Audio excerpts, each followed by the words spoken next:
So feds are talking about pumping another $2 trillion into the economy. Are we going to see hyperinflation because of this? I'm already seeing a lot of people not ask the question, just say it.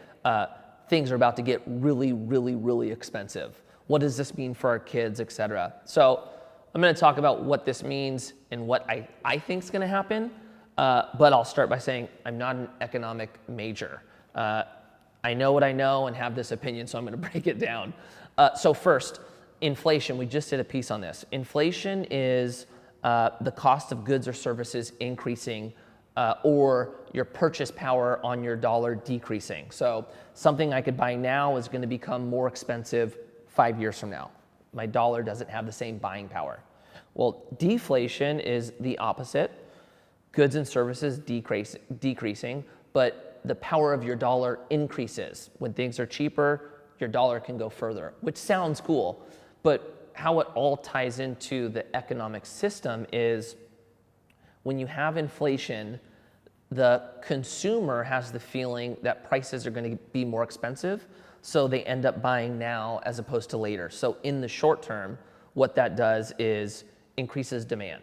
So you have companies selling more product, which leads to greater demand, which leads to them having to produce more, which leads to them having to hire more people and ramp up to support demand, which, in the full cycle of things leads to economic growth.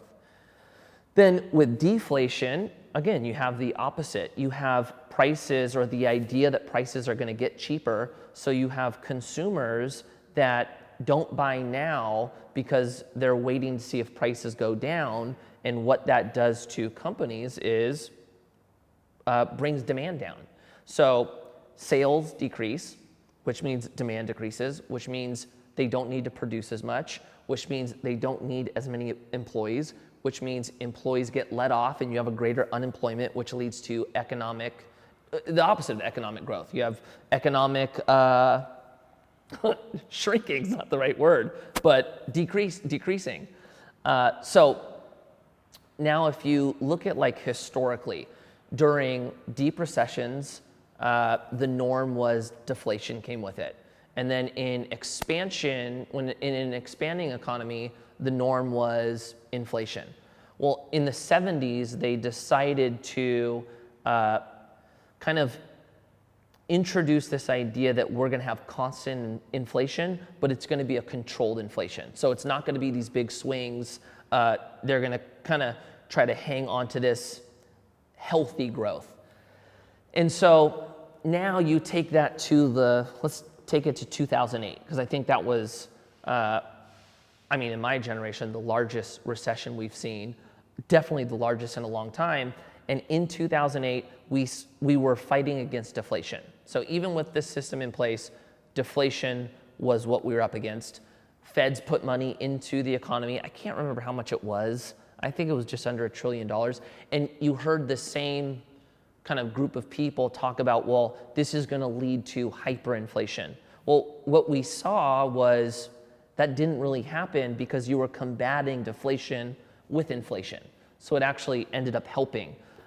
In this case, we are fighting deflation way gnarlier than we were in 2008. You're already seeing, it started with the supply chain, then we saw the demand side, and we've already saw the cost of goods decrease. So what we are combating is deflation right now. So what I think, and this is just my opinion, is right now we are doing the right things, or the feds are doing the right things to combat deflation, to keep our economy in a healthy position to move forward.